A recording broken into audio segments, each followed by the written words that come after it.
Welcome to the first episode of the Zicast. I am your host, Ryan Ziaks, joined by... Hi guys, I'm Jeff Fish. And I'd like to shout out Casey McNichol, who's making sure that our operation is flowing seamlessly because I cannot be trusted to do that. And I'd also like to shout out Cooper Roche, who's been my cover designer since I was at my previous school, who designed the really cool logo that we have for this show. So before we get into this, I'd like to explain what the Zicast will be all about. And really it's upon transferring to Quinnipiac, I've met a lot of really cool people who all have a lot of really cool stories. And I feel that, like what my motto says, that everybody has a story. I think it'd be cool to kind of get to know the people that I've met here on a deeper level and get to talk to them in this really cool space, in this really cool room, at this really cool school. So with that all said, how about we get into things? Tell us a bit about yourself. About myself, well, I'm from Western Mass, as I mentioned, and I just really love movies, and yeah, I'm a Celtics fan too. Yes. And yeah, I guess that's pretty much it. That's pretty much it. There's nothing else. And you're an accounting major. And not to mention, I know I'm an accounting major. There's like I'm trying to dig deep, find like fun facts, but like Okay. yeah. So for my first question, since we are both a part of Quinnipiac Tonight, which is like Quinnipiac's version of Saturday Night Live, so essentially Saturday Night Live, but with college kids, and that's everything that you would expect it to be. So, Jeff, what really drew you to Quinnipiac Tonight, and what keeps you there? Well, I was interested in Quinnipiac Tonight because I've always had a passion for acting, and like I just love making people laugh, entertaining them. So when I heard that QU Tonight was a thing, I thought, wow, I got to be a part of this. So I auditioned in the fall semester of my first year, and I've been a cast member ever since. Yeah, and that kind of same thing drew me in, and it's just such a fun, cool environment with such cool and talented people. Yeah. And you're certainly a staple of it. And I've been in so many fun sketches, and kind of with that in mind, like, what are some of your favorite sketches? Well, I have a couple. One of them is called Ted's Deossified. It's basically a parody of Ned's Declassified School Survival Guide, but with Quinnipiac. And the other one would be Celebrity Family Feud. Celebrity Family. That was fun. I think I've seen, was it Ted's Deossified? Yeah. I think they showed us that. What was your role? So I played a parody of Cookie from Ned's Declassified. So I remember it now. Yeah, I was just putting like my own weird spin on it. Like I made myself look all nerdy, and then like I picked a voice that I picked like a very nerdy voice, like, oh, I can't live without lunch, like that. And that little quote there is something we'll get into later. But yeah. So do you have any? And on that same note, do you have any favorite parts specifically, or is that kind of favorite parts? Well, that would be one of them, and the other one would be Eminem from Celebrity Family Feud. That was fun to play. Yes, that's perfect. That is perfect. That's one of them I haven't been able to see because being new, but yeah, God, that sounds so funny. And all these skits are so funny. Yeah. But kind of on a similar note, do you have any least favorites? Only because I've done this skit so many times, the Facebook Moms. Facebook Moms? I played a mom called Karen, who is everything you would imagine a Karen to be. I think I was in her I played her for like 4 sketches, and like it just got to be too much after 2. So they kept doing sequels to it? Yeah. Wow. It's like the first was like a support group. The second one was Facebook Moms at their kids' games. And like the third one was it was like Black Friday themed, like I forgot what it was about. And then the fourth one was where Karen like officially gets fired from QU Tonight, which rightfully so. Like I like how they just carried that on. Yeah. And you've got the blonde hair too, so it's just they singled you out there. Yeah. Yeah. And in being a part of it as well, there's been so many cool sketches that I've seen, like the one we just filmed, which I don't know if we could kind of give it away just yet, but it's a doozy where you play a child. Yeah, a very messed up child. Very messed up child. A very evil child, we'll say. Yes. Yeah, you know. But kind of on a similar note, since I'm new and have just gotten here, people say that we look alike often. Yeah. Which I kind of didn't see it first, but I'm starting to see it now. I'm sort of kind of joining in on the thing. But like, when people say that we look alike, we get a Step Brothers comparison. Yeah, right. But the joke with Step Brothers is that, like, they don't look alike. They're just kind of two weird, like, middle-aged men that become Step Brothers. Right. So, like, I didn't really get, but I do see that we do look alike. Right. Which is kind of funny. Because I was contemplating doing my first episode of this just by myself.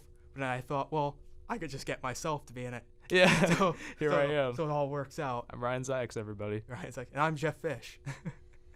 So we could pull that off. we could pull out like the was in the NBA, the Morris twins. Yeah. Marcus. Yeah, I remember. There was like I don't know if it's like a meme or a running joke or more of a conspiracy theory that they, like for a game, one of the other brothers stepped in for the other. Yeah. Do you remember that? Like way back when? I think so, yeah. I mean, I believe it. I believe it whole-heartedly. Because honestly, they probably would have gotten away with it because they look so alike. Honestly. And even their like tattoos are similar. So that would be funny. It would even be funny if we did like a little skit or a joke like that. Yeah. We're like we switch roles kind of.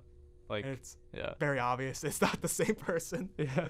But everyone thinks we're the same person or like, yes. Yeah. That would be funny. I'll write that down for the future. And so you kind of touched on it before, but you said the "I can't live without lunch" line. Yeah, that's become like your sort of catchphrase, or when people bring you up, that's what they say. So what is the exact origins of that?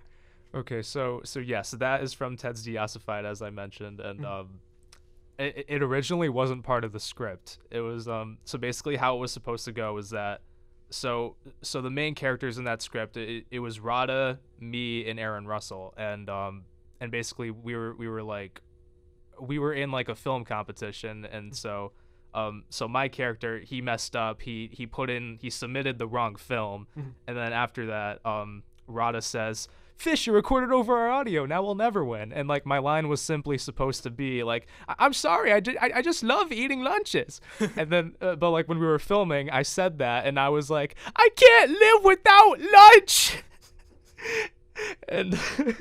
And that didn't make the final cut because Alex didn't prepare like the mic for it. Like the audio peaked when I said that, but like he was like, I want you to say that again. And like I just couldn't, because like I would laugh every time I would say it.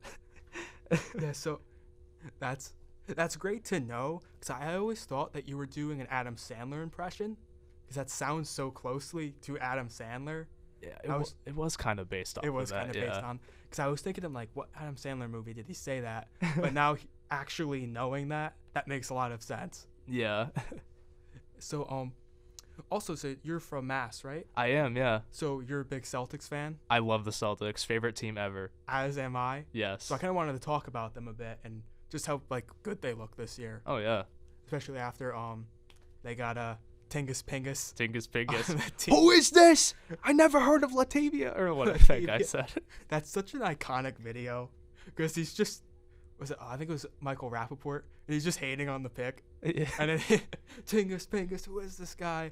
And he ended up becoming like a huge star for them, and oh yeah, kind of bounced around and then ended up on the Celtics. And then we traded Marcus Smart.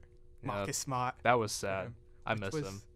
Yeah, which was a wild move, but kind of like the heart and soul of the team. I know. Yeah. And it was kind of like, maybe Porzingis is better from like a basketball standpoint, but the heart of Marcus Smart is hard to like, because they've kind of needed someone like Porzingis who can bring the versatility that he does, but yeah, Marcus Smart is Marcus Smart and means so much to their franchise. Yeah, no doubt. And then we turned around and got Drew Holiday, who kind of does similar things to Marcus Smart. Yeah. And of course has like the whole championship pedigree from Milwaukee. So very interesting things. Of course, Tatum and Brown. So it's very exciting to see what that can be. And it feels like it's like inevitable they'll end up playing the Bucks. So like, or they'll play the Bucks or the Heat, essentially. So that'll be very exciting. Yeah, for sure. So also, kind of like very much pivot. You're an accounting major? I am, yeah. Do you mind explaining that? Yes, Casey's like, what? I thought you were a film. So I started out as a film major, and then I decided to pick up a second major because I thought, it might not be a good idea, like for me specifically, to just get a film degree because what I wanted to do with film wasn't it didn't really match like the outlook of a film graduate, if you know what I mean. Yes. It's like what I wanted to do was like go out, start a film company, make my own movies, write in them, act in them, but it seems like here, like, I mean, like once you graduate with a film degree, you could go like, do freelance work with editing or become like a production assistant, which does sound pretty cool, but it's just not what I wanted to do specifically. So I just figured, just like have like a solid backup plan. So my second major was data science. And do you know what that is?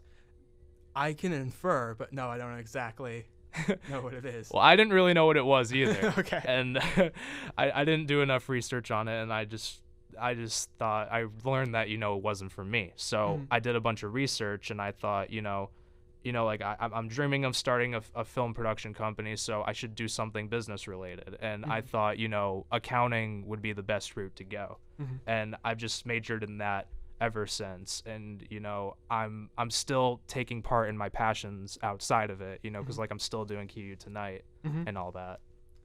Yeah, that's makes a ton of sense. Yeah. And funnily enough, what you described you want to do is exactly what I want to do. Yeah. Is to make your own movies and act in them and write them.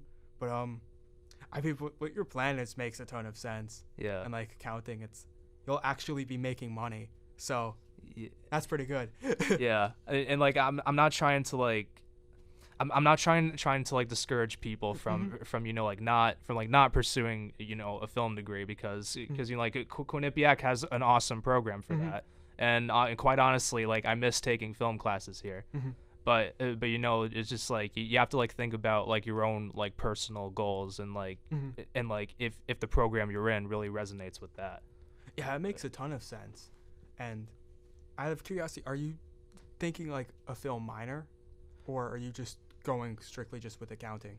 Yeah, well, I tried to get a film minor, but see, like I don't have room in my schedule for that because I'm currently in the 3+1 program here, so like get my bachelor's in 2025, my master's in 26, and there just wasn't enough room on my schedule to fit that in.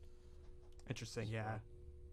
Yeah, like me personally, like I'm an English major, which always kind of like people kind of chuckle because like they have no like, who would think, but but yeah, and I've been able to minor in film, and that's been super rewarding, kind of taking film classes. And like you said, the film program at Quinnipiac is exceptional. Like all the courses are so interesting, but like I definitely know about schedules getting tight because like with Quinnipiac Tonight, it's as great as it is, it could be a bit demanding with your schedule. Yeah. Which I find fun because I love going on the shoots, but it is a big time commitment. So if any future Quinnipiac Tonighters are listening, hopefully, it's worth it though. It's definitely worth it. You get to see so many fun sketches. Like it's so fun to even look back on some old sketches. Like sometimes I've gone on YouTube and looked them up, and it's so much fun. Like Five Nights at Ledges, starring Casey McNichol. Oh yes. And and that was it's remarkable how much that's foreshadowed throughout the years since then, because Ledges is still, according to what I've heard, is still kind of chaotic. So it is. Yeah. Glad I don't live there anymore. Yeah, glad I never was able to because I transferred in. Yeah, you lucky man. Yeah, I am very lucky. Yeah. Okay, so what are some of your favorite movies? My favorite movies. So my top 3, I can't really put them in any order, but it's Die Hard, Face Off, and Speed. That's an incredible top 3. I'm like a big action thriller guy. I am too. And kind of on that note, is Die Hard a Christmas movie? I'd say no. You'd say no? I'd say no. Well, we have something to talk about because I'd say yes. All right, Ryan. Let's let's have it out. What? Okay. So, I really consider it a Christmas movie because the Christmas season impacts the story, such as John going to Los Angeles to the Christmas party at Nakatomi Plaza to try to reconnect with his wife. So I feel like for a movie to truly be a Christmas movie, the season has to, like I said, impact the story, and it being Christmas means so much. And even the big sort of operatic ending where Christmas plays a part with like the papers falling down like snow after they defeat Hans Gruber, and Christmas music playing in the limo as they pull away, and Christmas music playing a lot throughout the film. So I feel like even though it's so unconventional, because when you think of a Christmas movie, you think of family films, but Die Hard is bloody and action filled, but that's why I would consider it a Christmas movie. That is valid. One of the only reasons I would say it's not a Christmas movie is because Bruce Willis, John McClane himself, said that Die Hard is not a Christmas movie. He said that at like an award ceremony. Have you seen that video? I have not. Okay. Do we have time for me to pull it up? Or we definitely do. Okay. All right, let's go. That's kind of hard to argue with, but I feel like it could still be up for interpretation. Yeah, I mean, like Bruce Willis might not be right. I might not be right either, but you know, it's just what we think. Yeah, I mean, it's also like I said, it's up to kind of what you view it as. Like I kind of view it as a Christmas movie, but you can easily not. Yeah. I've been attacked by terrorists. Asked Bill, Bruce, fucking people ask me. Oh wait, there's no swearing on this podcast, right? You could just go with it. Okay. Maybe not from us, but maybe an outside source. Well, there you go. Okay. Now, please listen very carefully. Die Hard is not a Christmas movie. Yeah, you heard him. That was deep fake. I don't believe it. Yo, come on. I don't believe it. It's a roast of Bruce Willis, man. You gotta look at it. Okay. So that was Comedy Central. Yes. Yeah, the roast. Okay. That would definitely be worth watching. You know what we should do at Quinnipiac? We should have roasts. That would be it. Quinnipiac Tonight.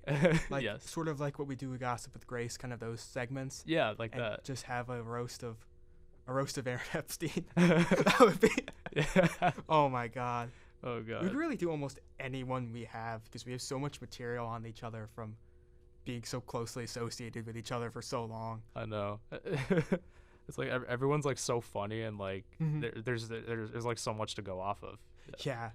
Everyone has their little moments and sketches, their little quirks and stuff. Yeah. And we got the quotes channel too. Quotes channel. Oh my God. Yeah. So for those who don't know, we have like a Discord where it's just the most teenage humor stuff that you'd like ever see. So we have like quotes, and we put memes. It's a hilarious time. Yeah, quite so. So you also said, Speed. I'm a huge Keanu Reeves fan. Yeah. I'm a huge Tom Cruise fan. I love Tom Cruise. Because you've mentioned I don't think there's a pitch meeting where you haven't mentioned Tom Cruise. Yeah, no. Like Tom Cruise comes to Quinnipiac to film Mission Impossible. He is awesome. Like we should do something based off of him. That would be so funny. Is like you could just like even you playing him and just do like you can make like the joke of the run. Yeah. And just like trying to do like crazy stunts. But we could even make a joke that like the stunts aren't that crazy. Yeah, right. On Quinnipiac, he's just like, I don't know, just like jumping onto something that's really short or something like that. or just like jumping off of like 3 steps of stairs. Yeah, exactly. That's exactly what I was thinking. Yeah. That way, and we could have like Sean do like the orchestral music. Yeah, no. Sean's like really, really good at that. Like, yeah. That's like really almost all of his skits now I believe he does his own music. Really? For all of them? Like I think so. I'd have to check with him. Maybe I can have him on here and ask him. But I think he does, yeah. He does his own music, which just adds so much to these skits themselves. Yeah, no doubt.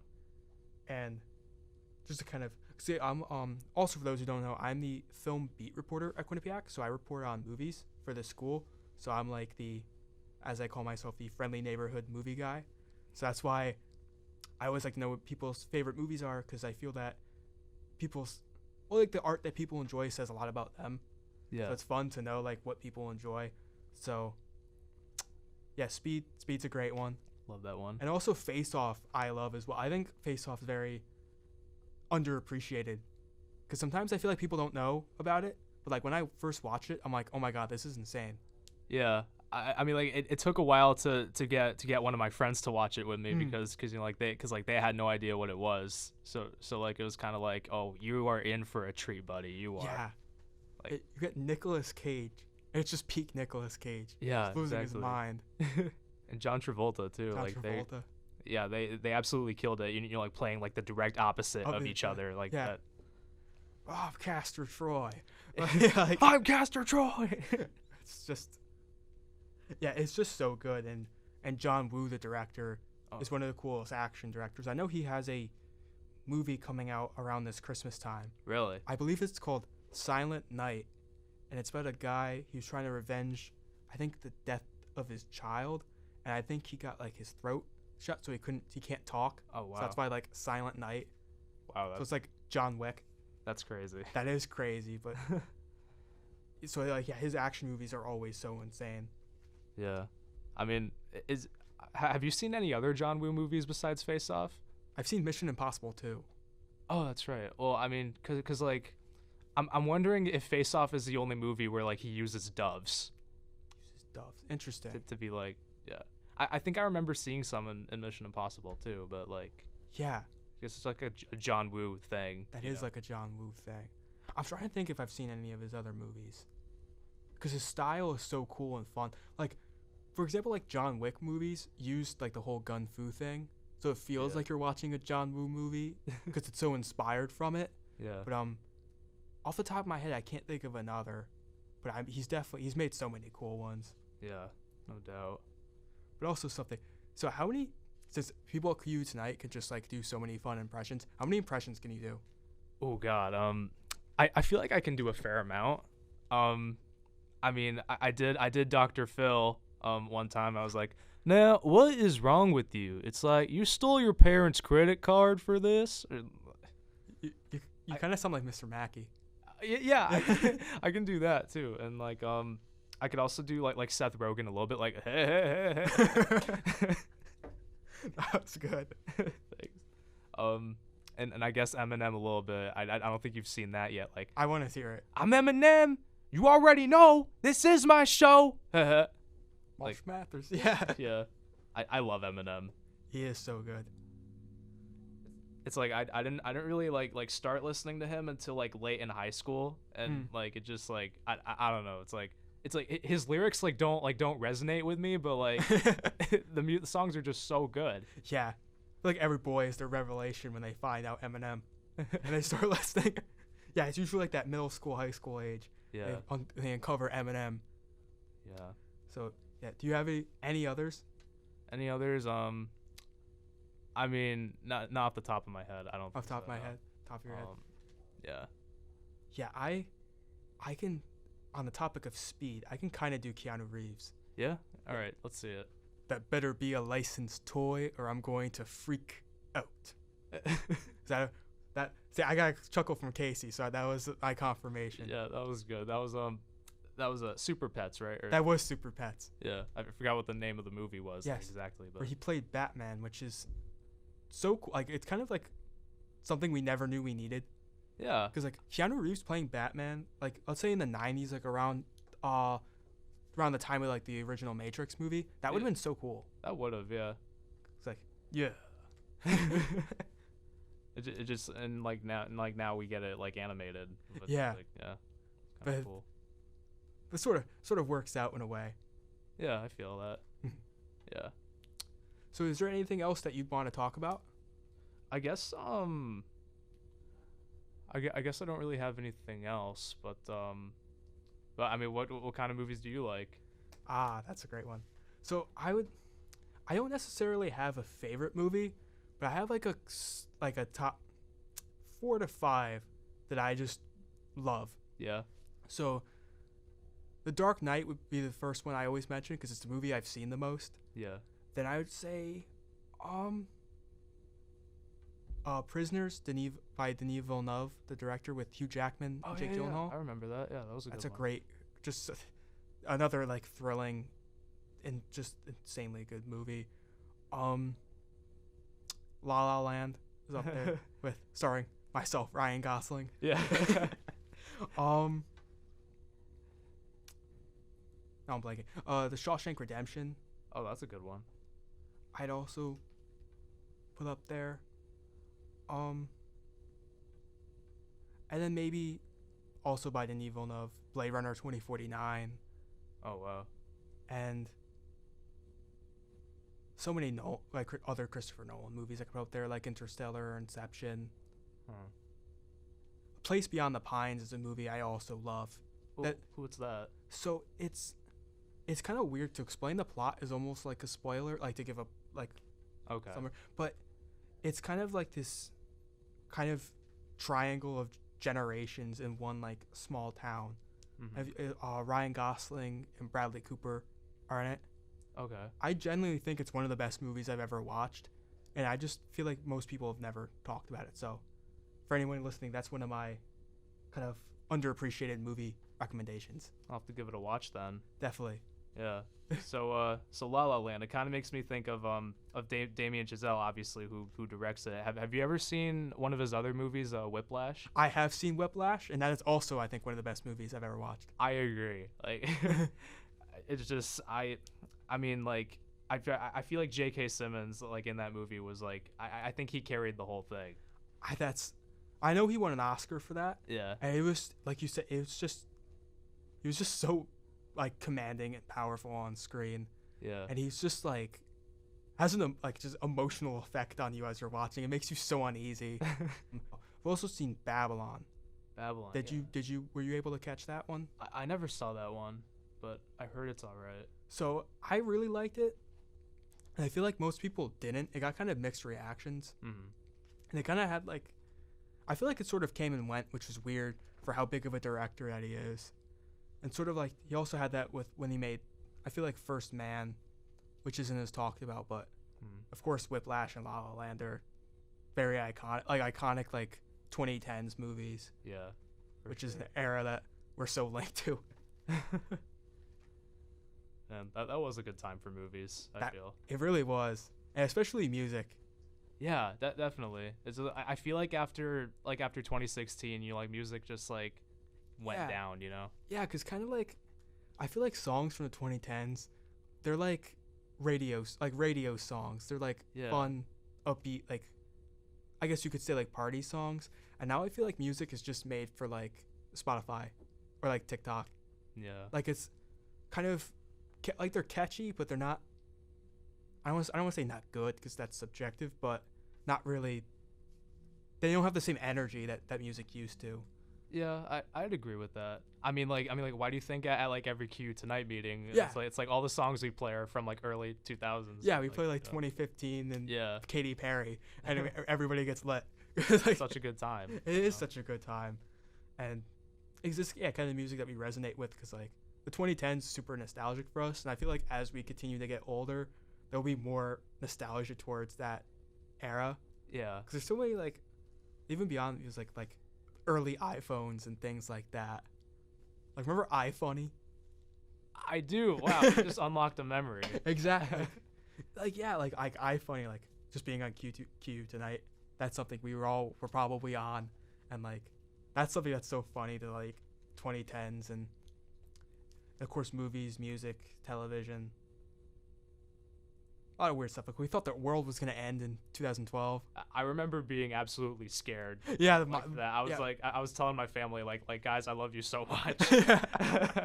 Yeah, the Mayan calendar, and yeah, there's so many other things that we could think of from the 2010s. My mind's going blank because too early. But yeah. Are you thinking of something? I'm trying to think. It's like the only thing in my mind right now is Wreck-It Ralph, but like Wreck-It Ralph. Yeah, I mean, that's very 2010s. Yeah, it's like it came out in like 2012, I think. Yeah. And one of the Step Brothers was in it. So yes, John C. Reilly was in it. It's like I remember like when I saw Step Brothers for the first time and I heard like John C. Reilly talk, I was like, Wreck-It Ralph. Yeah, right. That's Wreck-It Ralph. Yeah. What a fun. That movie has really resonated over the years. Step Brothers. Step Brothers, yeah. Yeah.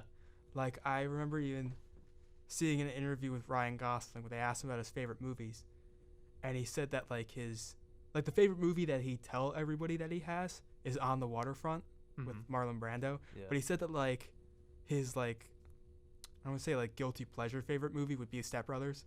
I thought that was so funny. Yeah. Like that movie, yeah, it's still just so popular all these years later. I know, and like when someone quotes it, you know, like almost everybody knows what they're talking about. Yeah. It's like last year I was on an elevator with somebody, and we started a conversation, and somehow we started talking about you know like the bunk beds in our rooms, and then like we were talking about, you know, we could do like so many activities. You're like, this is how we do. Hey, I never asked you. You like guacamole? Like, it's just like such an iconic movie. Oh yeah, and on that same note, when we for Q30 television, which is what we're a part of Quinnipiac Tonight, or what Quinnipiac Tonight is a part of, so it's like Quinnipiac's television station. We had a karaoke night, and Jeff and I. So, the same guy who came up with the Step Brothers comparison wanted us to do Boats and Hoes, and we contemplated it.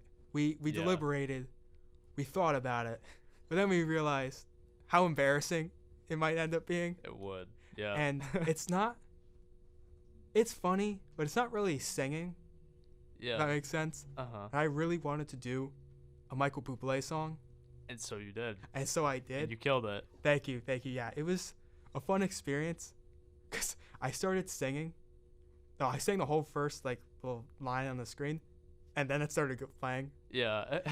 Because for obviously people listening, you've done karaoke when the kind of letters start to get colored, and then I heard the tune playing, so I just started singing. Yeah. And then I just saw it start going. I'm like, ah, and I kept going. I know that happened to so many people that night. It's normal. Yeah, but it was funny because I would sing, so I was looking up at the projector, which is where the lyrics were. Mm-hmm. And I'd occasionally look at the crowd, and most of the time when I look at the crowd, everyone's just on their phone. Yeah, you know. Which is, it's totally fine. But it's just funny. I'm just up there singing, trying to sing like Michael Bublé, and everyone's on their phone. But then people clutched it out at the end and started singing along, and that was pretty epic. Yeah. And also remember later that night, you know, when like Anthony A. Cardi, EJ Gorman, and Nick Wapaya were singing My Way, and all of us guys were singing along with it. It's just in the male brain, it's just what is a man? What is he called? I don't know the lyrics to that song, but I figured it out right in that moment. Yes. And then we had everyone had their arms around each other, and it was just it was a special bonding moment. Very special. That was epic to me. Nick had the microphone. Yeah. In the microphone, he was singing with the microphone, which worked out because everyone was singing along, and that was what a perfect way to end the night too. Because I think that was the final song, right? It was, yeah. It was the final song, yeah. And you sang Bust a Move, right? I sang Bust a Move, but before that, I sang what was it? It was Billie Jean. I sang that with my roommate, and none of us really knew the words. Oh. So it ended up being terrible. But not terrible. I mean, it wasn't what we thought it would be. But then I redeemed myself with Bust a Move. I mean, did you think you were gonna moonwalk and I tried to. You tried really bad at it. Okay. you could develop that, but I had a class that ran till 9:15, so I wasn't able to see the Billie Jean, but I saw Bust a Move. Yeah. That was pretty hype though. Thank you. Yeah. That was pretty hype. Yeah, karaoke's thing. I've never. With karaoke, I never really I'm always a watcher, but then I felt you know what, I'm gonna go for this one. Yeah. And then it was fun. Cause one thing since I've gotten here is that I've changed is that when things kind of scare me, I just try to do them. Cause I feel when you fear something, to actually face it kind of frees you of it. I'm saying this about karaoke, but things in general. Things in the control room, for example, that might scare me, I make sure I just go and do it. And then once you do it, you know how you're kind of free of it. So I would always get worried oh, I don't want to go up there and embarrass myself, but I just went up there and sang, and I wanted to sing again. So Yeah. I'm sure you've kind of felt that too, and Yeah, although I do, yeah. you're excited to go up there and do Billie Jean and Yeah, Billie Jean. Yeah, and like doing things you're afraid of is hard. But Yes. it would be, like the more you do them, like you said, Mhm. like the better it gets, definitely. Yeah. And also a side note is something I was thinking about. I probably should have mentioned this when we talked about the Celtics, but so when people from Connecticut, I feel like their personalities, they're either like a Massachusetts, Connecticut person or a New York, Connecticut person. Hmm. And I feel like I've sort of gravitated towards being a Massachusetts, Connecticut person Yes. more than a New York, Connecticut person, especially with some of the teams I like. Yeah. But it's just kind of fun to think about that, like, because you're kind of like in the middle, like the drive-through state in Right. both of them. So it's like your personality is going to turn into one of them. So, like, yeah, it's something I wanted to talk about that I kind of think about because you're from Mass and we have some Connecticuters on our in our organization. Quite so. So it's always interesting to see what kind of Connecticut person they are. Right. Yeah. And it always makes me wonder too, like if you don't live in a state that has like a major league sport, like how do you decide like who to root for? Exactly. It's interesting. Yeah. Like, I root for the Celtics because my family did.